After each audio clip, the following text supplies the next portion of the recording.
இந்திய பங்குச்சந்தைக்கு இது ஒரு கருப்பு வெள்ளி. ஒரே வாரத்துல முதலீட்டாளர்களோட பல லட்சம் கோடி ரூபாய் காணாம போயிடுச்சு. அப்போ என்னதான் நடந்தது? இந்த பயங்கரமான சரிவுக்கு என்ன காரணம்? இனி நாம என்ன பண்ணலாம்? வாங்க இத பத்தி டீடைலா பார்க்கலாம். மார்க்கெட் எக்ஸ்பர்ட்ஸ் அந்த நாளை எப்படி சொல்றாங்கன்னா, அது நிக்காம கீழே விழுந்துகிட்டே இருந்த ஒரு கத்தி மாதிரி இருந்துச்சாம். உண்மையிலேயே இன்வெஸ்டர்ஸ்க்கு அது ஒரு ஃப்ரீக்கி ஃப்ரைடே தான். பாருங்க, ஒரே வாரத்துல நிஃப்டி இண்டெக்ஸ் 5% விழுந்திருக்கு. இது பார்க்க சின்ன நம்பரா தெரியலாம், ஆனா கடந்த 4 வருஷத்துல நம்ம பார்க்காத மிகப்பெரிய வாராந்திர வீழ்ச்சி இது.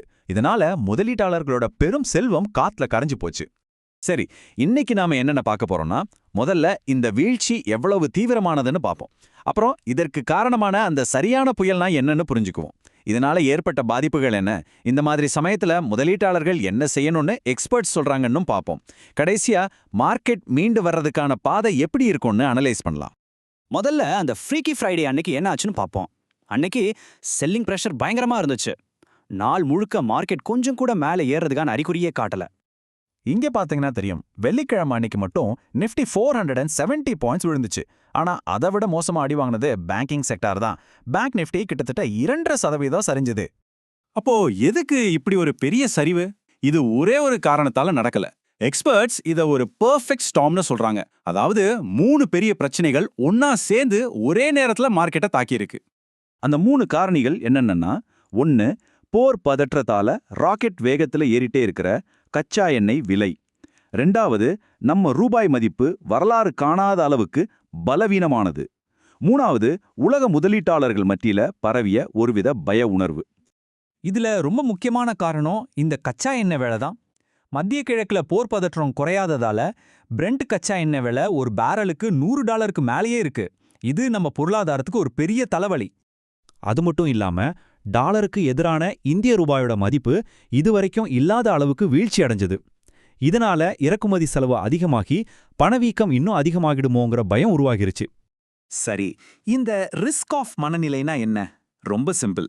உலக அளவுல ஒரு பயம் வரும்போது இன்வெஸ்டர்ஸ் எல்லாரும் பங்குச்சந்தை மாதிரி ரிஸ்க் அதிகம் இருக்கிற இடத்துல இருந்து பணத்தை எடுத்துட்டு டாலர், தங்கம் மாதிரியான பாதுகாப்பான இடத்துல போடுவாங்க.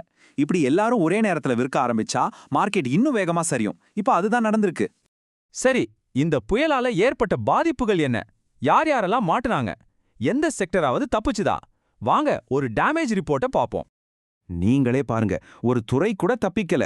பேங்கிங், ஆட்டோ, மெட்டல், ஐடி இப்படி எல்லா துறை குறியீடுகளுமே ரெட்ல தான் முடிஞ்சது.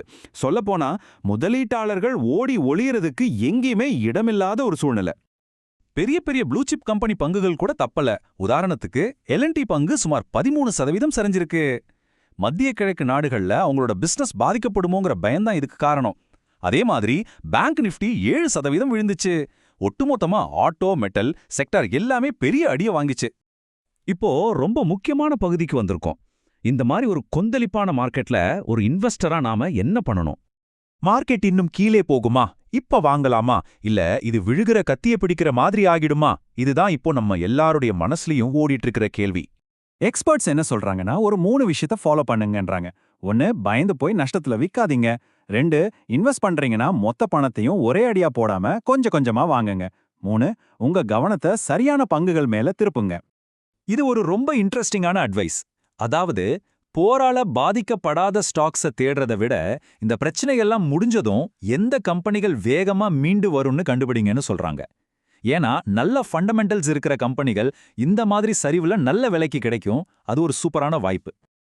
ஓகே, இனி மார்க்கெட்டோட ஃபியூச்சர் எப்படி இருக்கும்? ரெக்கவரி வேகமா இருக்குமா இல்ல மெதுவா இருக்குமா? வாங்க பார்க்கலாம். சந்தையோட மீட்சி 2 விதமா இருக்கலாம். போர் பதற்றம் சீக்கிரமா முடிஞ்சா மார்க்கெட் வி ஷேப்ல ரெக்கவர் ஆகும். அதாவது எவ்வளவு வேகமா விழுந்துச்சோ அதே வேகத்துல மேலே ஏறும். ஆனா இந்த குழப்பமான நிலைமை நீடிச்சா ரெக்கவரி ரொம்ப மெதுவா யூ ஷேப்ல கொஞ்சம் கொஞ்சமா தான் மேல வரும். கடைசியா இந்த ஒரு விஷயத்தை யோசிச்சு பாருங்க. மார்க்கெட்ல பயம் அதிகமா இருக்கும்போது முதலீடு செய்யறது கஷ்டம்தான். ஆனா வரலாறு நமக்கு கத்துக் கொடுக்கிற பாடம் என்னன்னா, இந்த மாதிரி பயமான நேரத்துல தைரியமா எடுக்கிற முடிவுகள் தான் பெரிய செல்வத்தை உருவாக்குது. ஒருவேளை இந்த மாதிரி நேரத்துல ரிஸ்க் எடுக்காம இருக்கிறது தான் பெரிய ரிஸ்கா இருக்குமோ? நிகழ்ச்சியை முடிக்கிறதுக்கு முன்னாடி ஒரு முக்கியமான அறிவிப்பு.